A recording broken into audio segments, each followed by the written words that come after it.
25 ವರ್ಷಗಳ ಬಳಿಕ ಬೆಂಗಳೂರಲ್ಲಿ ಈಗ ದಾಖಲೆಯ ಮಳೆಯಾಗಿದೆ.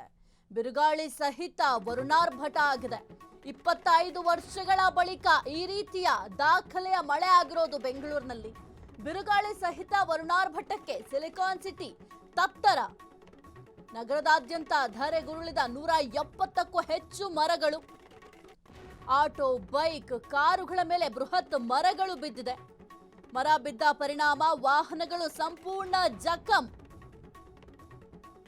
25 ವರ್ಷಗಳ ಬಳಿಕ ಬೆಂಗಳೂರಿನಲ್ಲಿ ದಾಖಲೆಯ ಮಳೆಯಾಗಿದೆ. ಇನ್ನು ಬಿರುಗಾಳಿ ಸಹಿತ ವರುಣಾರ್ಭಟಕ್ಕೆ ಸಿಲಿಕಾನ್ ಸಿಟಿ ತತ್ತರಿಸಿ ಹೋಗಿದೆ. ದೃಶ್ಯಾವಳಿಯಲ್ಲಿ ಗಮನಿಸ್ತಾ ಇದ್ದೀರಾ ಯಾವ ರೀತಿ ಮಳೆಯಾಗಿದೆ. ಅದರ ಜೊತೆಗೆ ಹೆಚ್ಚಿನ ಪ್ರಮಾಣದಲ್ಲಿ ಬಿರುಗಾಳಿ ಬೀಸುತ್ತೆ. ಈ ಒಂದು ಬಿರುಗಾಳಿಯಿಂದ ಎಷ್ಟೋ ಮರಗಳು ಧರೆಗುರುಳಿದೆ. ಇದರ ಜೊತೆಗೆ ಆಟೋಗಳ ಮೇಲಾಗಿರಬಹುದು, ಬೈಕ್ಗಳು ಆಗಿರಬಹುದು, ಕಾರುಗಳಾಗಿರಬಹುದು, ಸಂಪೂರ್ಣ ಜಖಂ ಆಗಿದೆ. ಇನ್ನು ಮರ ಬಿದ್ದ ಪರಿಣಾಮ ವಾಹನಗಳು ಕೂಡ ಈಗ ಸಂಪೂರ್ಣ ಜಖಂ ಆಗಿರುವಂಥದ್ದು. ನಿನ್ನೆ ಅಂತೂ ಬೆಂಗಳೂರಿನಾದ್ಯಂತ ಭಾರೀ ಮಳೆ ಆಯಿತು. ಈ ಒಂದು ಭಾರೀ ಮಳೆಯಿಂದ ಜನಜೀವನ ಈಗ ಸಂಪೂರ್ಣ ಅಸ್ತವ್ಯಸ್ತವಾಗಿದೆ. ದೃಶ್ಯಾವಳಿಯಲ್ಲಿ ನೀವು ಕೂಡ ಗಮನಿಸ್ತಾ ಇದ್ದೀರಲ್ಲಿ ಆಟೋಗಳೇನಿದ್ದಾವೆ, ಆಟೋಗಳು ಕೂಡ ಫುಲ್ ಕಂಪ್ಲೀಟ್ ಜಖಂ ಆಗಿದ್ದಾವೆ. ಇನ್ನು ಎಷ್ಟೋ ಕಡೆ ಮರಗಳು ಬಿದ್ದಿರೋದ್ರಿಂದ ಬೆಳಗ್ಗೆ ನೀವು ಕೂಡ ಗಮನಿಸಿರ್ಬೋದು ಎಷ್ಟರ ಮಟ್ಟಿಗೆ ಒಂದು ಟ್ರಾಫಿಕ್ ಜಾಮ್ ಆಗಿದೆ ಅಂತ. ಯಾಕೆಂತಂದ್ರೆ ಆ ಒಂದು ಮರಗಳನ್ನ ತೆರವು ಮಾಡಬೇಕಾಗುತ್ತೆ. ಮರಗಳನ್ನ ತೆರವು ಮಾಡುವವರೆಗೂ ಕೂಡ ಈ ವಾಹನಗಳ ಸಂಚಾರ ಕೂಡ ಬಹಳ ಕಷ್ಟ ಆಗುತ್ತೆ. GBA ಅವರು ಮೊದಲೇ ಅಲರ್ಟ್ ಆಗಬೇಕಾಗಿತ್ತು. ಎಲ್ಲಿ ಮರಗಳು ಒಂದು ಬೀಳುವ ಹಂತದಲ್ಲಿದ್ದಾವೆ, ಮರಗಳ ಪರಿಸ್ಥಿತಿ ಯಾವ ರೀತಿ ಇದೆ, ಅದೆಲ್ಲವನ್ನು ಕೂಡ ಪರಿಶೀಲನೆ ಕೂಡ ಮಾಡಬೇಕಾಗಿತ್ತು. ಇಲ್ಲಿ GBA ಅವರ ನಿರ್ಲಕ್ಷ್ಯ ಎದ್ದು ಕಾಣ್ತಾ ಇದೆ. ಏನೇ ಮಳೆ ಬಂದರೂ ಅಷ್ಟೇ, ಏನೇ ಗಾಳಿ ಬಂದರೂ ಅಷ್ಟೇ, GBA ಅವರು ಸ್ವಲ್ಪ ಎಚ್ಚರದಿಂದ ಇರಬೇಕಾಗಿತ್ತು. ಬೆನ್ನಿಮಿಲ್ನಲ್ಲಿ 30 ಅಡಿ ಉದ್ದದ ಗೋಡೆ ಕುಸಿತ ಆಗಿದೆ. ಪಾಲಿಕೆಗಳ ವ್ಯಾಪ್ತಿಯಲ್ಲಿ ಈಗ 68 ಕಡೆ ಜಲಾವೃತ. 25 ವರ್ಷಗಳ ಬಳಿಕ ಏಪ್ರಿಲ್ನಲ್ಲಿ ದಾಖಲೆಯ ಮಳೆ. ರಕ್ಕಸ ಮಳೆಗೆ ಸಿಲಿಕಾನ್ ಸಿಟಿ ಮಂದಿ ಬೆಚ್ಚಿ ಬಿದ್ದಿದ್ದಾರೆ. ಇನ್ನು ಬೆನ್ನಿಮಿಲ್ನಲ್ಲಿ 30 ಅಡಿ ಉದ್ದದ ಗೋಡೆ ಏನಿದೆ, ಗೋಡೆ ಕುಸಿತ ಆಗಿದೆ. ಪಾಲಿಕೆಗಳ ವ್ಯಾಪ್ತಿಯಲ್ಲಿ 68 ಕಡೆ ಜಲಾವೃತ ಆಗಿದೆ. 25 ವರ್ಷಗಳ ಬಳಿಕ ಏಪ್ರಿಲ್ನಲ್ಲಿ ದಾಖಲೆಯ ಮಳೆ ಆಗಿರೋದು. ಇನ್ನು ರಕ್ಕಸ ಮಳೆಗೆ ಸಿಲಿಕಾನ್ ಸಿಟಿ ಮಂದಿ ಬೆಚ್ಚಿ ಬಿದ್ದಿದ್ದಾರೆ. ಅಷ್ಟರ ಮಟ್ಟಿಗೆ ಬಿರುಗಾಳಿ ಬೀಸ್ತಾ ಇತ್ತು, ಜೊತೆಗೆ ಭಾರೀ ಮಳೆಯಾಗ್ತಾ ಇತ್ತು. ಈ ಒಂದು ಭಾರೀ ಮಳೆಯಿಂದ ಜನರು ಬೆಚ್ಚಿ ಬಿದ್ದಿದ್ದಾರೆ. ಅಷ್ಟರ ಮಟ್ಟಿಗೆ ಮಳೆಯಾಗ್ತಾ ಇತ್ತು. ಇದು ದಾಖಲೆಯ ಪ್ರಮಾಣದ ಮಳೆ ಅಂತ ಕೂಡ ಹೇಳಲಾಗ್ತಾ ಇದೆ. 25 ವರ್ಷಗಳ ನಂತರ ಆಗಿರುವಂತಹ ಮಳೆ ಇದು. ಇಷ್ಟು ದೊಡ್ಡ ಪ್ರಮಾಣದಲ್ಲಿ ಮಳೆ ಆಗಿದೆ. ಇನ್ನು ಪಾಲಿಕೆಯ ವ್ಯಾಪ್ತಿಯಲ್ಲಿ 68 ಕಡೆ ಸಂಪೂರ್ಣ ಜಲಾವೃತ ಆಗಿದೆ. ಆಲಿಕಲ್ಲು ಮಳೆ ನಿನ್ನೆ ಆದಂತಹ ಮಳೆ ಏನಿದೆ, 68 ಕಡೆ ಸಂಪೂರ್ಣ ಜಲಾವೃತ ಆಗಿದೆ. ಮತ್ತೊಂದು ಕಡೆ ಬೆನ್ನಿಮಿಲ್ನಲ್ಲಿ 30 ಅಡಿ ಉದ್ದದ ಗೋಡೆ ಏನಿದೆ, ಆ ಒಂದು ಗೋಡೆ ಕುಸಿತ ಕೂಡ ಆಗಿದೆ. ರಕ್ಕಸ ಮಳೆಗೆ ಈಗ ಸಿಲಿಕಾನ್ ಸಿಟಿ ಮಂದಿ ಬೆಚ್ಚಿ ಬಿದ್ದಿದ್ದಾರೆ. ಒಂದು ಕಡೆ ಮರಗಳೆಲ್ಲವೂ ಕೂಡ ಧರೆಗುರುಳಿದಾವೆ, ಮತ್ತೊಂದು ಕಡೆ ಜಲಾವೃತಗಳಾಗಿದ್ದಾವೆ. ಸಾಕಷ್ಟು ಅವಾಂತರಗಳ ಈ ಒಂದು ಮಳೆ ಬಂತು ಅಂತಂದ್ರೆ ಒಂದು ಕಡೆ ಖುಷಿ ಇದ್ರೆ, ಮತ್ತೊಂದು ಕಡೆ ಸಾಕಷ್ಟು ಒಂದು ಸಮಸ್ಯೆಗಳ ಸುರಿಮಳೆಯೇ ಆಗುತ್ತೆ. ಒಂದು ಕಡೆ ಮನೆಗಳು ಜಲಾವೃತ ಆಗುತ್ತೆ, ಮತ್ತೊಂದು ಕಡೆ ಮರಗಳೆಲ್ಲವೂ ಕೂಡ ಧರೆಗುರುಳುತ್ತೆ.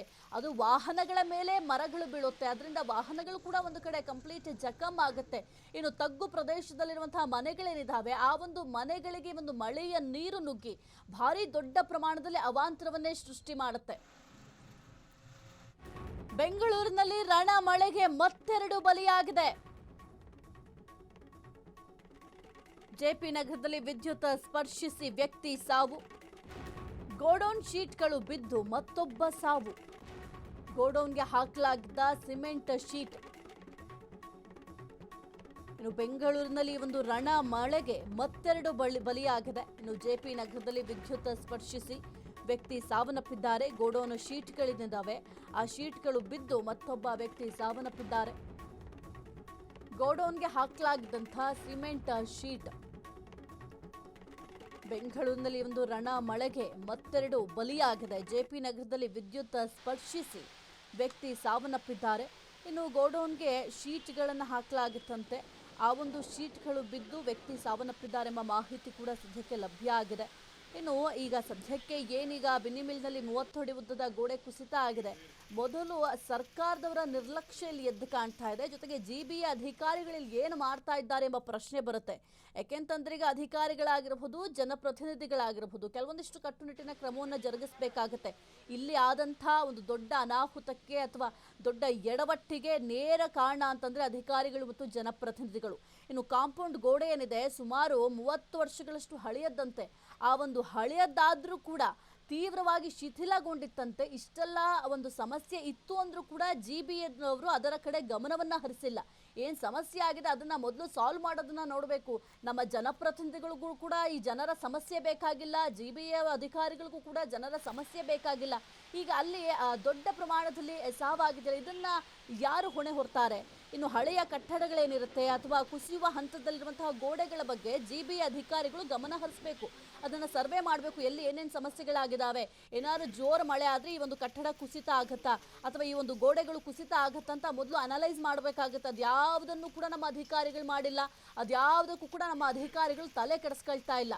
ನೋಡಿ ಎಷ್ಟರ ಮಟ್ಟಿಗೆ ಅವಾಂತರಗಳಾಗಿದೆ ಅಂತಂದ್ರೆ, ಮರಗಳು ಮೊದಲಿಗೆ ಈಗ ಕೆಲವೊಂದಿಷ್ಟು ಮರಗಳಿರುತ್ತೆ, ಅದು ಆಲ್ಮೋಸ್ಟ್ ಇನ್ನೇನು ಬೀಳುವ ಹಂತದಲ್ಲಿರುತ್ತೆ, ಆದರೂ ಕೂಡ ನಮ್ಮ ಅಧಿಕಾರಿಗಳು ತಲೆ ಕೆಡಿಸ್ಕೊಳ್ಳಲ್ಲ. ಆ ಮರಗಳನ್ನ ತೆರವುಗೊಳಿಸೋದು ಅಥವಾ ಬೇರೆ ಕಡೆ ಏನಾದ್ರು ಮರವನ್ನ ನೆಡೋ ಅಂತ ಕೆಲಸಗಳನ್ನ ಮಾಡಬೇಕಾಗುತ್ತೆ. ಯಾವುದು ನಮ್ಮ ಅಧಿಕಾರಿಗಳಿಗೂ ಕೂಡ ಬೇಕಾಗಿಲ್ಲ, ನಮ್ಮ ಸರ್ಕಾರಕ್ಕೂ ಕೂಡ ಬೇಕಾಗಿಲ್ಲ.